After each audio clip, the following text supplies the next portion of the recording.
How important is having clarity on your purpose? I'm Suzy Sanders. Welcome to the Alchemy of Alignment podcast. I'm your host. I'm the founder of Alchemy Virtual Assistants. And today I'm joined by the wonderful Louise Goss. And if you haven't crossed virtual paths with Louise, she's many things. She's a presenter, a speaker, a journalist.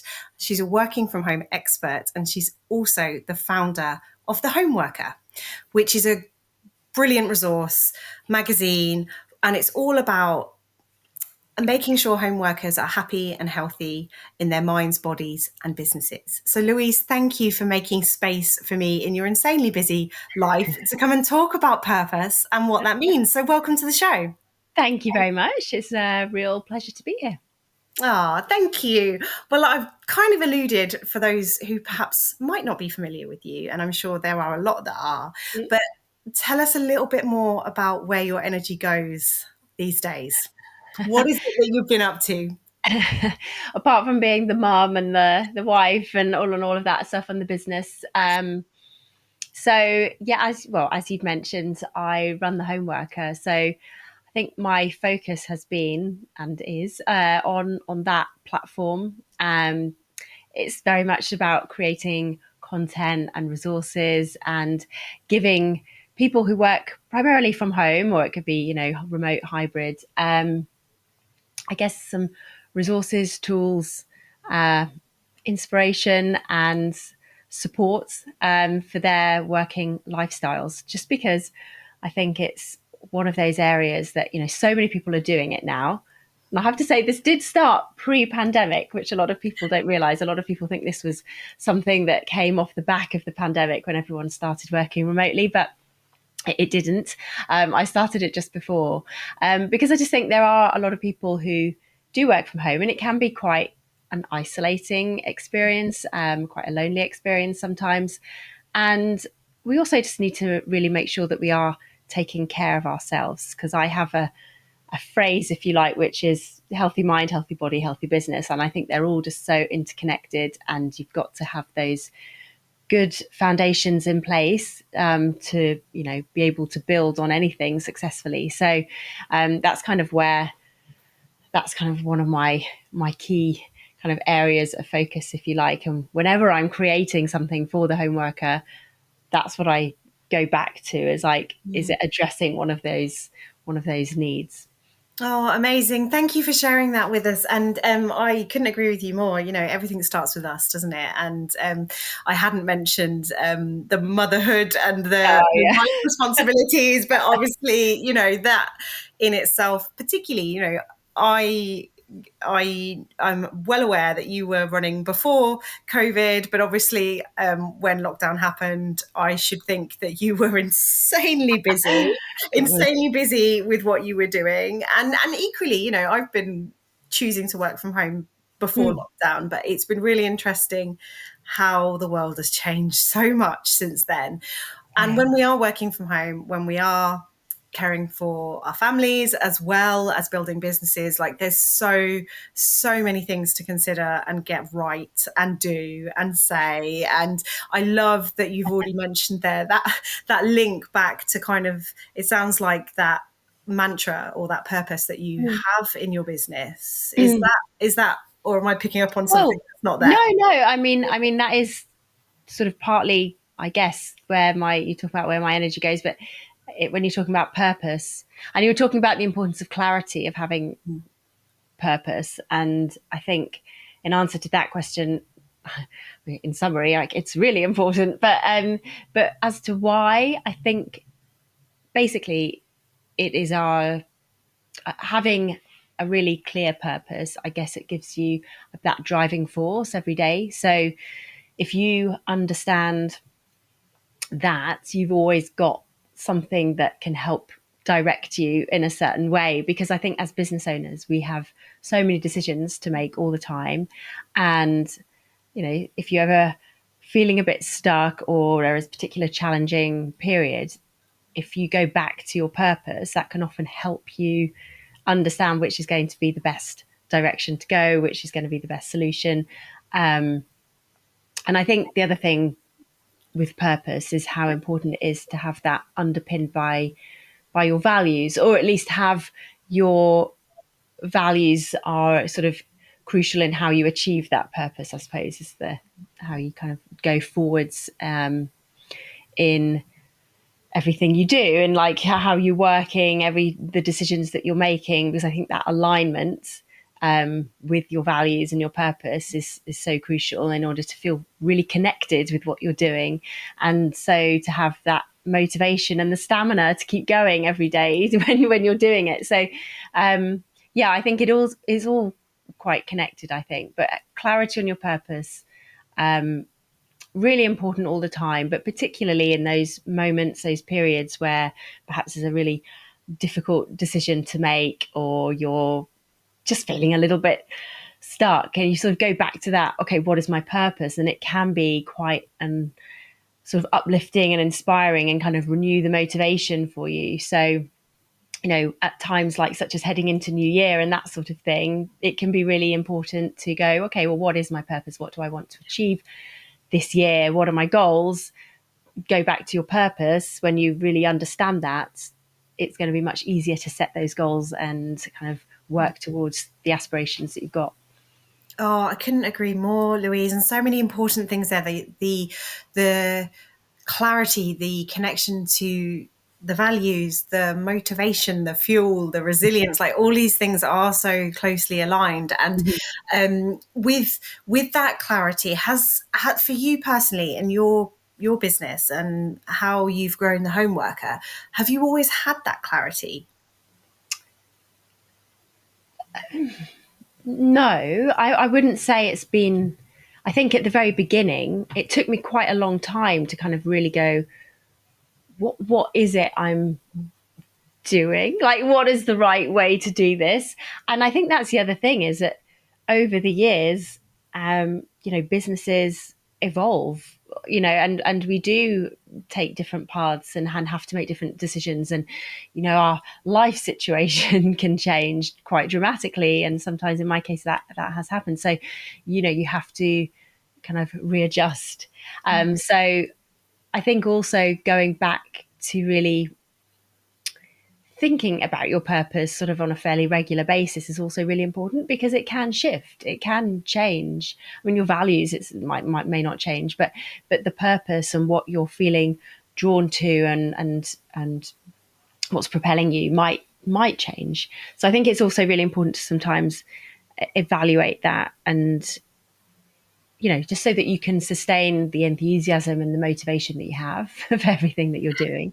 So no, I haven't always had absolute clarity. Like, it took me a while to sort of really think, okay, what is it that I want to do and put out into the world? Because it's very easy to sort of say, well, you know, I want to create a magazine. Like, I'd had this idea germinating for the home worker, and initially it started out as thinking about just profiling and talking to small business owners. As a journalist, I love interviewing people, hearing their stories.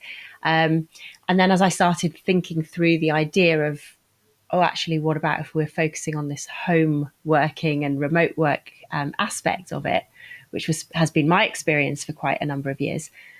I thought there's so much more to that, which is where the idea of the magazine came from, because I thought that's quite a good vehicle to start talking about all these different sort of pillars, if you like, of content that I think are important.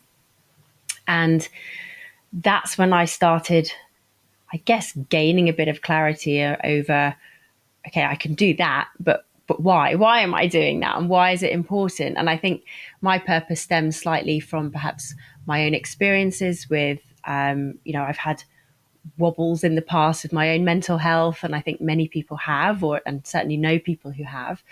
And I've, you know, I just, you know, sometimes when you're feeling at a bit of a crossroads about, okay, well, where am I going? What am I going to do? Like, even just starting the business itself, you know, came from a point of, I'm at home and I've got two young children, and at the time when remote working wasn't such as big a thing as it is now, finding that job that gave me the flexibility that I needed was near impossible.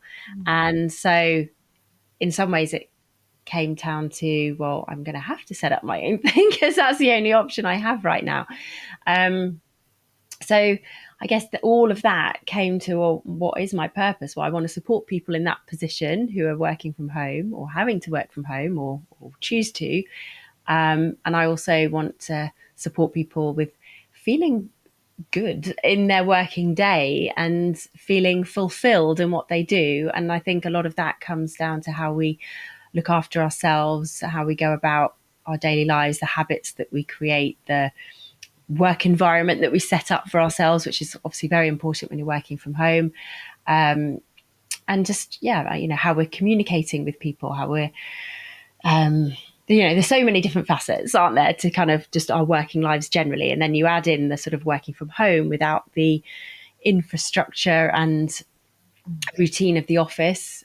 I think it kind of brings forward and makes other issues arise. So that's what I really wanted to talk about and help people in that situation. Amazing. And I couldn't agree with you more. There's so many, it's completely multifaceted. There's so many things in there. And it's interesting, isn't it? Because I can really resonate with what you're saying about the choices that we make as business owners to work from home. Like for me, my story is probably similar to yours in the sense that flexibility was a big driver for me around my family. And I think home working is maybe I'm interested in your take on this, because I think home working is something that so many people have rose tinted glasses about, and they they love the idea of working from home. And then there is this school of thought that, I quote, working from home, there's that whole school of thought of Definitely. it's not really working.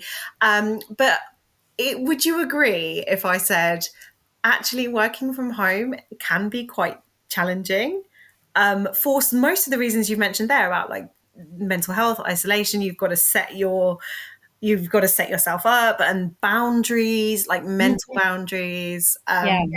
That flexibility that so many people feel that attraction to can also be a little bit of a curse. Yeah.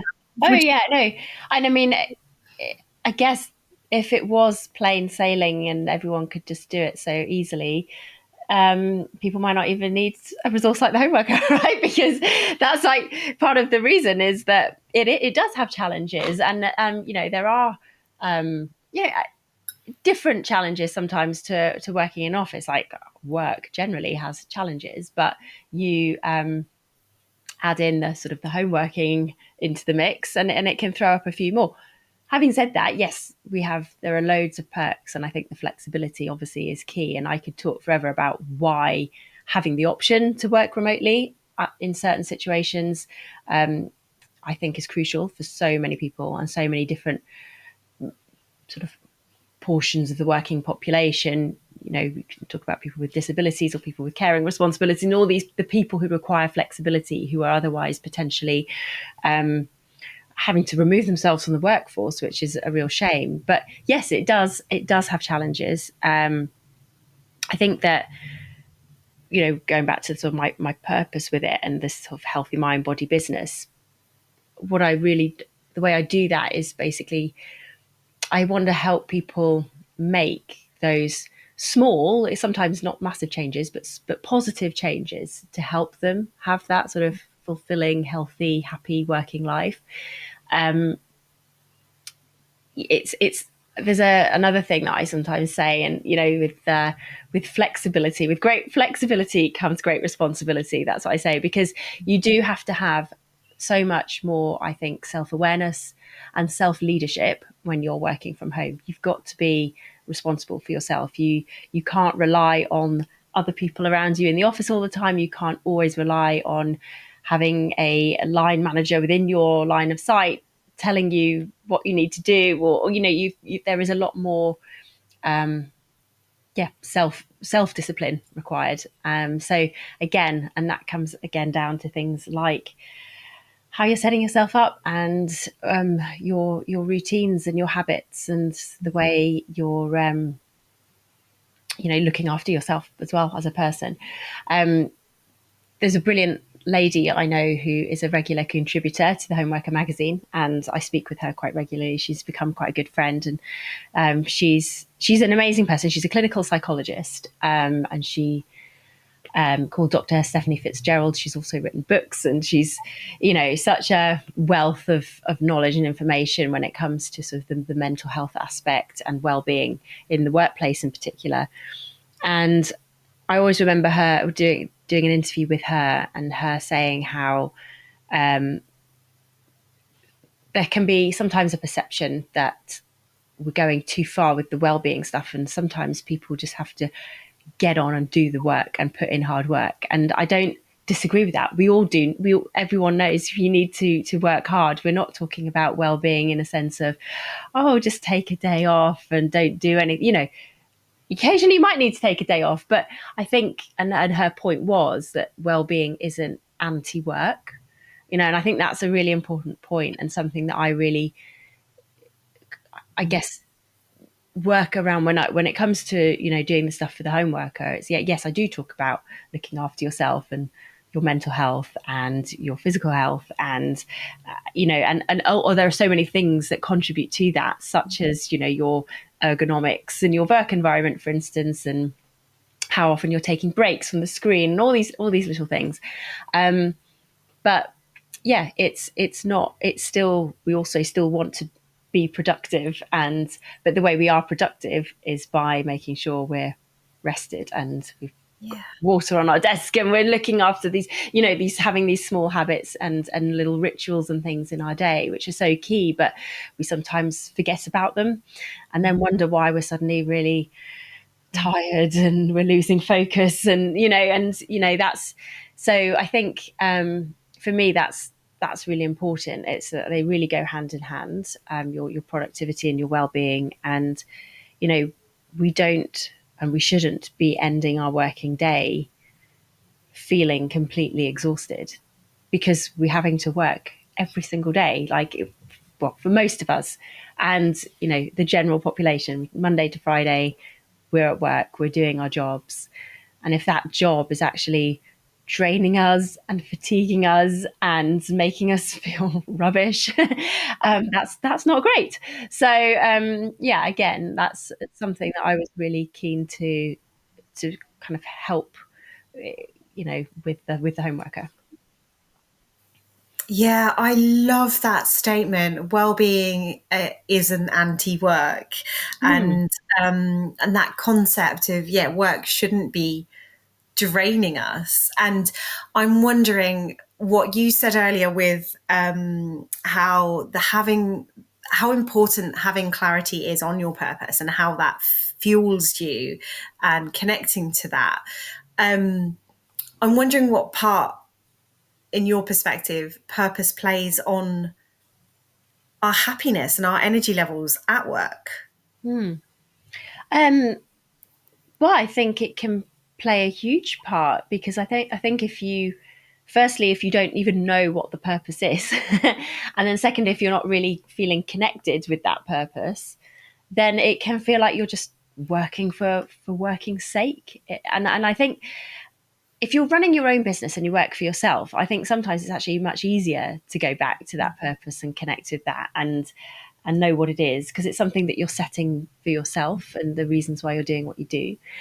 If you work for a company, then I think it's one of the things that a business and an organization has a responsibility to do is really help their employees understand what the purpose is and what they're working towards, because that can foster a real sense of purpose and what you're working towards, and a sort of that team spirit. And it's and that can be really important. I think sometimes if you're just rocking up to do whatever it is you do, everyone has so many different roles and things, but if you're just there tapping away at your computer for 7 hours a day, but you sort of walk away going, well, that was good, and I know I'm getting some money for that, but do I really feel like there was a reason for that? Do I know that the benefit I'm doing? Do I know why? Even if you feel like you're that sort of the cog in the machine, do you know why you're an important cog and what your role is within that, in terms of what the bigger picture looks like, and what you're doing, how you're helping people, how you're benefiting the world in some way? small or big, it doesn't really matter. You might only help one person, you might be helping thousands, millions. It's, I think, understanding that and knowing it can, you talk about, motivation. Yeah, I think it can play a huge role. Thank you. And it's interesting, isn't it? Because, I will bang on about purpose to anyone that will listen. It's one of my favorite topics. And but it always feels like a big topic. And I know you've started your own business. I've had the privilege of working and supporting and Yeah. knowing many people who've started their own businesses. Mm-hmm. And there's so much to do every day of the week, but particularly when you are starting out. And you and I, Louise, we've agreed clarity is important on the purpose, but do you think it's one of the considerations to a new business or to someone who's just starting up?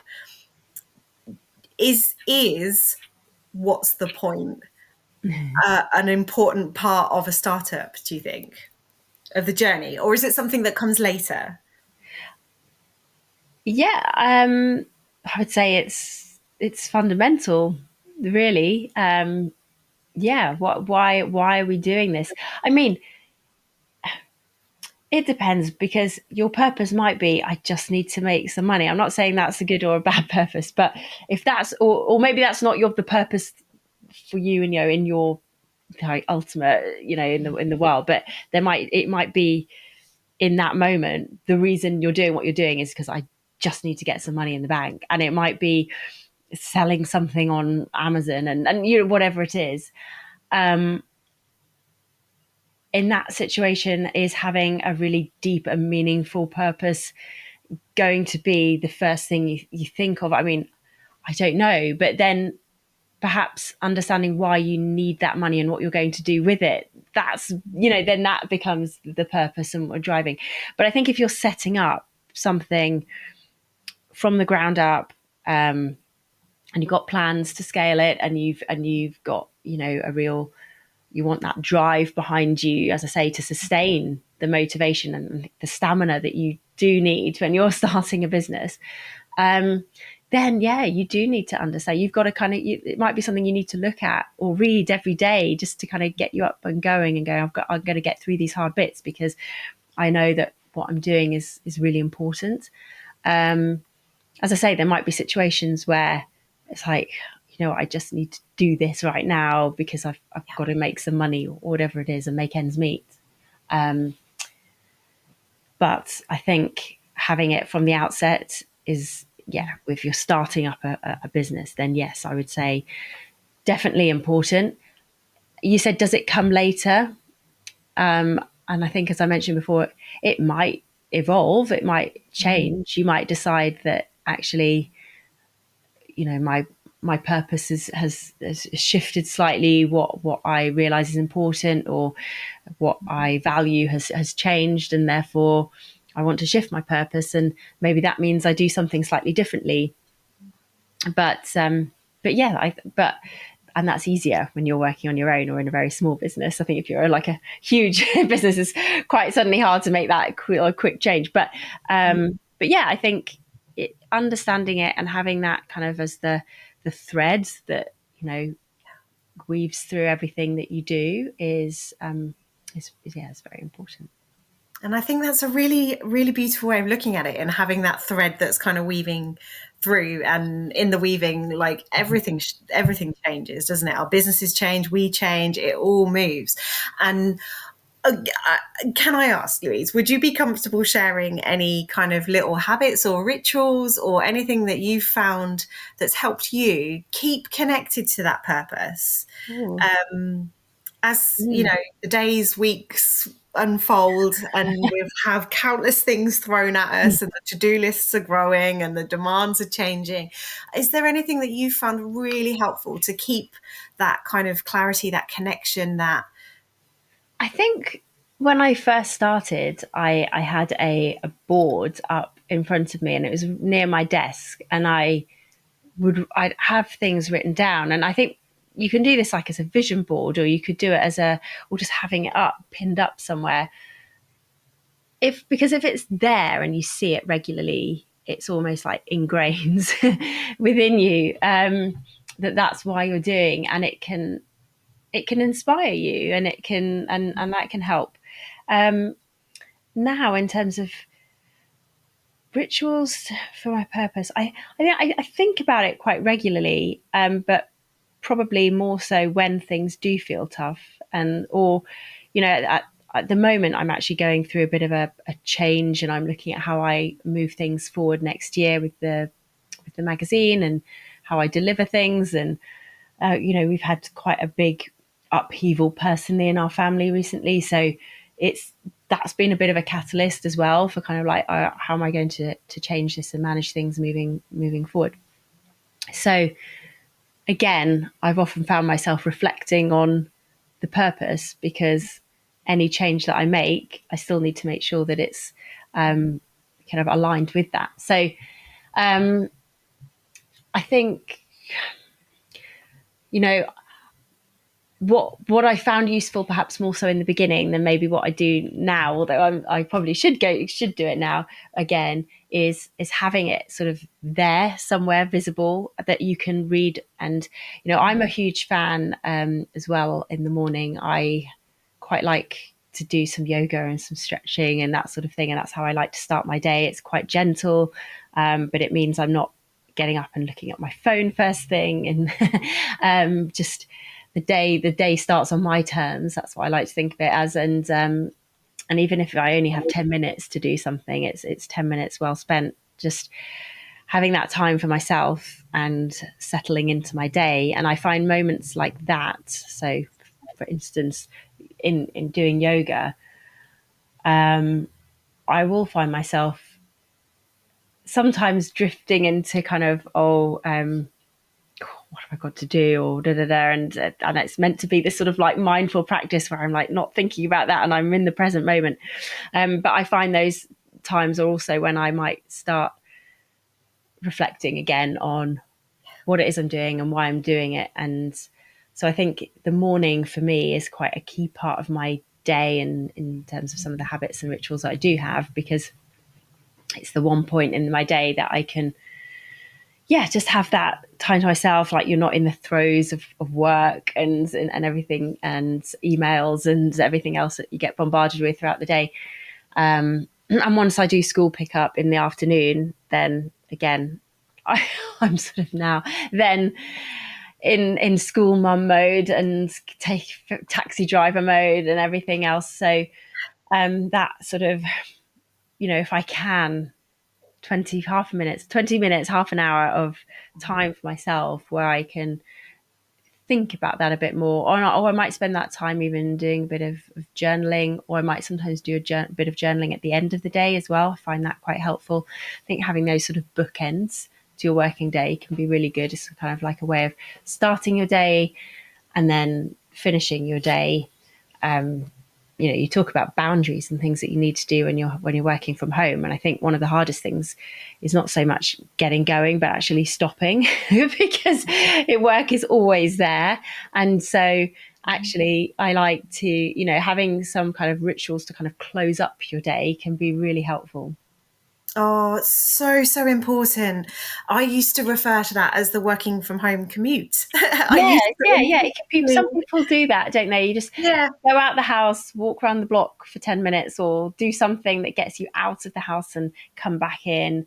I know loads of different sort of methods that people use in order to do it. For some people, it's literally having to leave the house. Some people I know have almost like alarms set for like, okay, end of the yeah, day, and that triggers them into like, right, I'm not working. I'm not the CEO now. I'm parents now. It's little things that can just trigger you, and trigger your brain into kind of just switching focus and switching where your energy goes.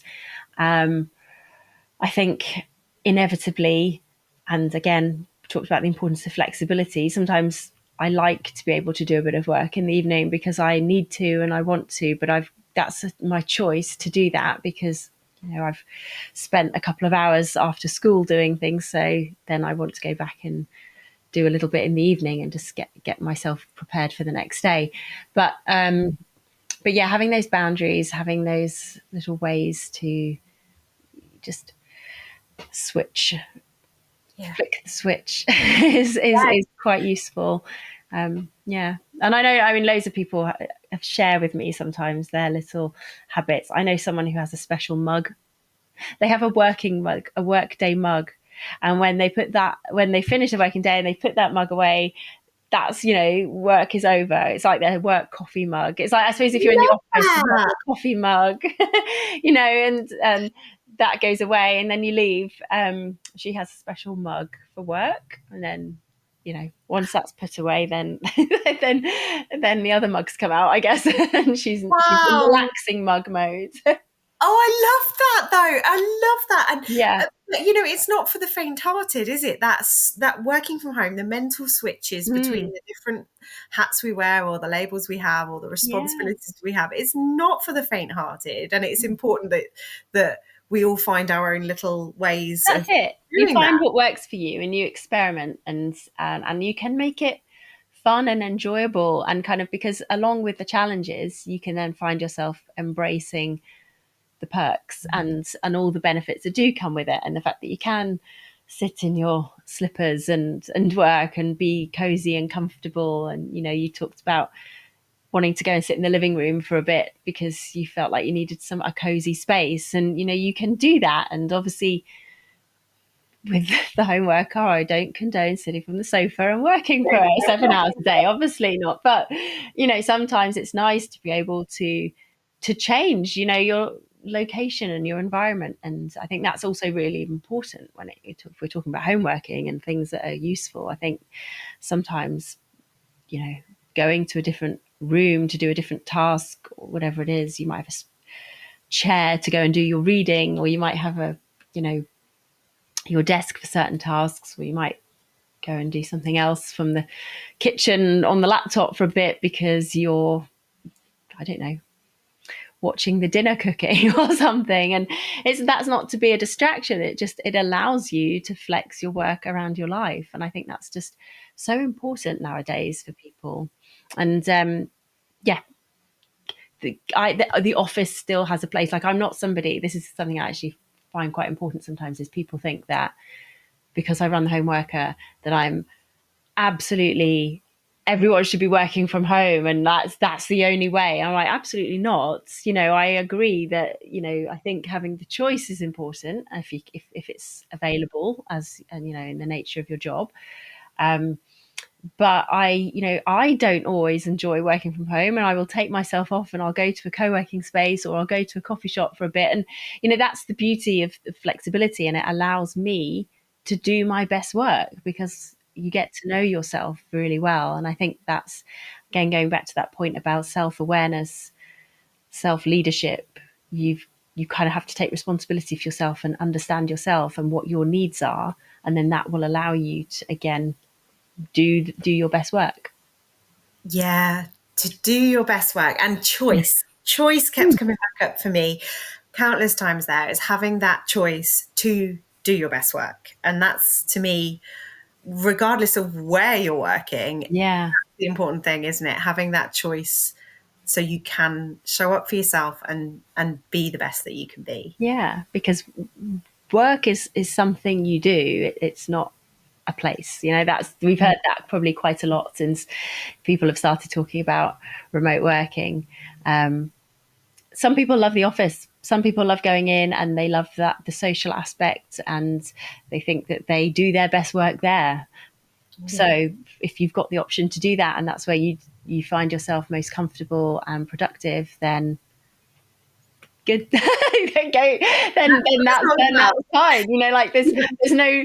I think some people see this sort of remote working and home working in such binary way sometimes. And I'm like, it really isn't. There are ways to make it work for everybody. And yeah, I mean, this conversation is not about that and the logistics and how organizations make that work, because that is a bit of a minefield, and there are lots of considerations and factors and people's needs to accommodate. But if you're talking about running a business and working for yourself and you're at home, then I think embracing the fact that you have that flexibility and that choice is something to really be grateful for, because not everybody does.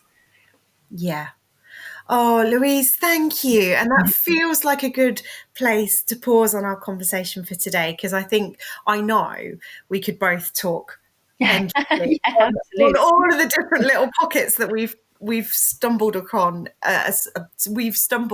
on our conversation today. And I am really appreciative to you for sharing your insights, your experience, your perspective. It's all so valuable. Mm-hmm. And I'm really hoping this episode's going to kick up a conversation around what people's little rituals are Yeah, for that kind of what you called it, the bookends, didn't you, of your day when yeah. you're working from home. I want to hear more of those homeworking mugs, and I want Homeworking to hear more of slippers. those. Yeah.